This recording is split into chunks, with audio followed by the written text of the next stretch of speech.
Justin, Joselo, se nos ha dado la oportunidad de poder conversar por unos minutos acerca de la importancia de entender el rol del Evangelio en la vida diaria. Yo creo que eso es vital en nuestros días, porque mucha gente ha entendido eso como que tú hablas del Evangelio continuamente y mientras más puedas pronunciar la palabra Evangelio en todas tus conversaciones, pues más tú entiendes lo que es el Evangelio en la vida diaria, y realmente no es así. ¿Cómo tú entiendes en el día a día, de lunes a sábado, antes de llegar a la iglesia el domingo, que ese Evangelio debe lucir?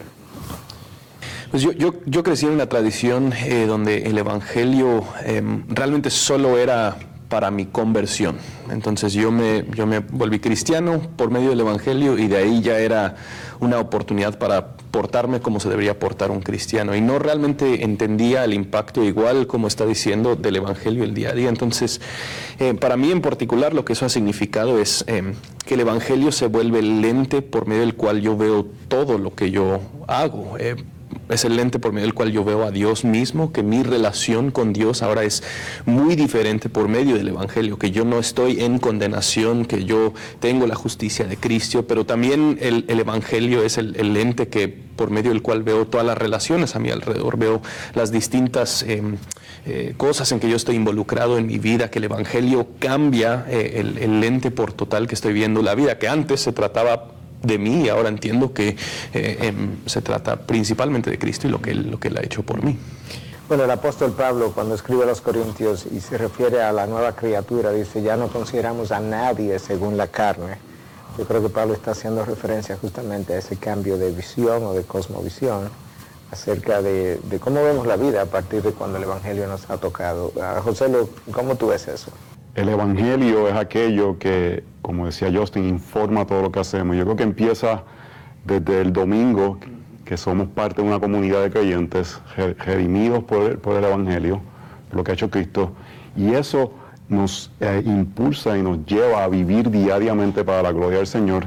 Y como tú decías, Miguel, no es que ahora tenemos cajos sentados en el Evangelio o tenemos cocinas sentadas en el Evangelio, sino que todo lo vemos como que se ha vuelto sagrado porque Cristo lo ha lavado con su sangre, en el sentido no místico, sino que en el sentido que nuestras vidas, aquello que es más importante, ha sido, ya el Señor lo ha resuelto, que es nuestros pecados son perdonados. Y nosotros tenemos que constantemente recordarnos eso, de que vivimos de esa forma. Capítulo 3 del libro de las Disciplinas de la Gracia de Jerry Bridges habla de predicarnos el Evangelio diariamente. Y es ese sentido de acordarnos que ahora vivimos como aquellos que hemos sido perdonados y tenemos una relación con el Señor. Y eso informa todo lo que hacemos en la vida. Y al mismo tiempo, ese Evangelio que un día llegó a mi vida y me llamó al arrepentimiento, me sigue llamando al arrepentimiento diariamente. La mejor evidencia de que alguien se convirtió, creo que fue Paul Washer en una ocasión, que mencionaba que no es simplemente que yo me convertí un día, yo me arrepentí un día, sino que yo me sigo arrepintiendo, justamente por lo que ahora entiendo que la cruz implica. Yo sé que el Evangelio debe afectar todas las áreas de la vida, pero si tú piensas en un hombre, en una mujer cristiana, que ha sido transformada por el Evangelio verdaderamente, que no es simplemente que entiende cerebralmente el Evangelio, sino que el Evangelio lo ha tocado. ¿Cómo tú piensas que ese hombre, esa mujer luce en su trabajo, en el día a día? Quizá pudiéramos hablar un poquito acerca de eso. Yo creo que una de las palabras que más identifica a esa persona transformada por el Evangelio es gracia. Es una persona que primero entiende la gracia que Dios le ha extendido a ellos. Entonces ellos entienden que todo lo que tienen es por gracia. Ellos viven con cierta humildad porque lo han recibido de Dios, no lo han merecido, pero que ellos viven bajo esa misma misericordia. Y por ende, lo que ellos extienden a las otras personas y la forma que ellos se relacionan con otras personas es lleno de gracia, que ellos reconocen la posición en que ellos antes estaban, y al momento de recibir la gracia de Dios, eso mismo ha transformado cómo ellos aman a las personas a su alrededor, cómo ellos son generosos, cómo ellos sacrifican por los demás. Y creo que vemos ese patrón en las cartas de Pablo. Pablo, a cada rato, él está conectando los imperativos a lo que Cristo ha hecho. Entonces él dice: ámense como Cristo les ha amado, perdónense como Cristo los ha perdonado, y que lo que yo he recibido por Dios y de Dios es lo que afecta e informa mi manera de relacionarme con la gente a mi alrededor. Yo creo que eso es un concepto importante, José, porque para mucha gente el Evangelio es un mensaje, es una doctrina, y lo es, pero es como eso solamente. Entonces, tú puedes escuchar el Evangelio de ellos, pero tú no ves el Evangelio en ellos. Y eso desdice mucho del entendimiento del Evangelio que esa persona tiene. Y desdice mucho del Evangelio que no debiera, pero es así porque otro mal juzga el mensaje del Evangelio porque te oye hablar del Evangelio, pero no te ve vivirlo. ¿Qué tú piensas de eso, si pudiera ilustrar alguna de esas cosas que Justin estaba hablando también? Debemos vivir digno del Evangelio, reflejando el Evangelio. Y eso nace cuando estamos conscientes de la santidad de Dios. Y como creyentes, aunque ya somos santos por la santidad que nos da Cristo, y aunque estemos creciendo en santidad, al mirar la santidad de Dios vemos nuestra pecaminosidad, y eso debe reflejarse en una vida de arrepentimiento, donde constantemente estamos yendo a la cruz y estamos siendo ayudados por el Espíritu Santo a crecer, y damos frutos de justicia, no que nos salvan, pero que son un reflejo de lo que el Evangelio ha hecho en nuestras vidas. A mí me encanta el ejemplo, perdonamos, ¿por qué? Porque hemos sido perdonados. El Evangelio impulsa ese perdón, reflejar misericordia, porque hemos sido aquellos que hemos recibido misericordia nosotros. Entonces, todo lo que hacemos para nuestras vidas sale del Evangelio y es un fruto del Evangelio. Tú hablabas de la palabra digno, debiéramos vivir una vida digna del Evangelio. En una ocasión, hace años atrás, me interesé en buscar el significado de esa palabra, y para mi sorpresa, en el griego muy atrás, era una palabra que implicaba mantener, o se usaba cuando tú mantenías una balanza en equilibrio.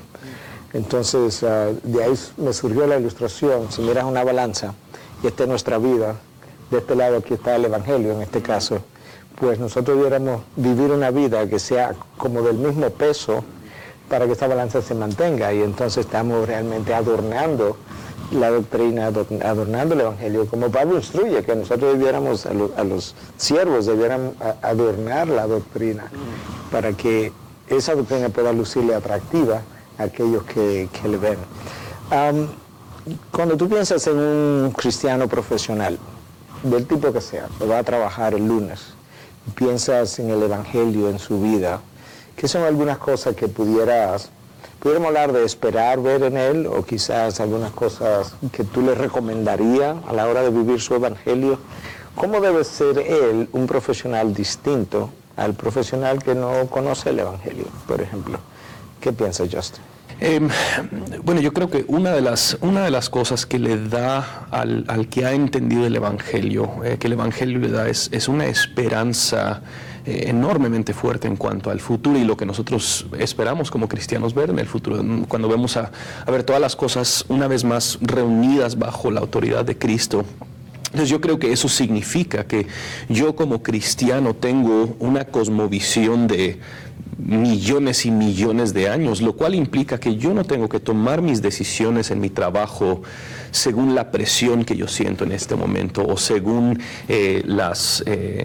cierta corrupción que yo quizás en la cual yo podría participar. Si a final de cuentas yo reconozco que Cristo es Rey y Él se ha entronizado por su misma resurrección y que Él un día vendrá una vez más, mi vida es una vida de millones y millones de años, lo cual cambia mi forma de ver mi trabajo, cambia la forma en que yo veo mis prioridades. Ahora ya no estoy en la carrera como todos los demás, solo intentando a subir un paso más, porque eso define mi identidad.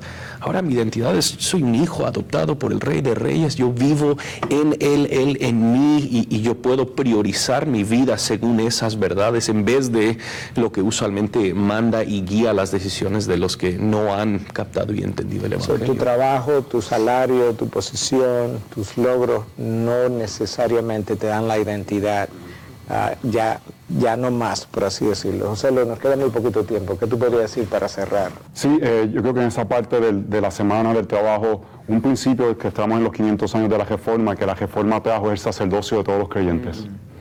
Y todo lo que hacemos, lo hacemos para el Señor, es sagrado. Y muchas veces en la cultura hispana hay esta diferencia de que para agradar a Dios tengo que hacer algo clerical. Y no es correcto. Somos parte de un cuerpo, todos tenemos funciones, y el Señor, al ser sacerdocio, de todos los creyentes, lo que hacemos, si lo hacemos como para Él, trae gloria y refleja su gloria, avanza su gloria en la tierra. Seas maestro, seas policía, seas doctor, eso es un trabajo sagrado que está expandiendo el Evangelio. Así que no tiene menos valor que aquel que está en el púlpito, sino que juntos estamos reflejando el Evangelio. El cristiano en el trabajo tiene una vocación igual que el pastor en el púlpito. Ese es el llamado que Dios le ha hecho y por tanto toda su vida es sagrada para Dios. Y ese es el fruto de la reforma, ciertamente. Para terminar, yo creo también que alguien transformado por el Evangelio va a exhibir el fruto del Espíritu en su vida. Gálatas 5, 22 y 23. Va a ser un hombre que en la gracia de que tú hablabas, Justin, va a mostrar amor, gozo, paz, mansedumbre hasta llegar al dominio propio. Todo eso es el fruto del obrar del Evangelio. Gracias.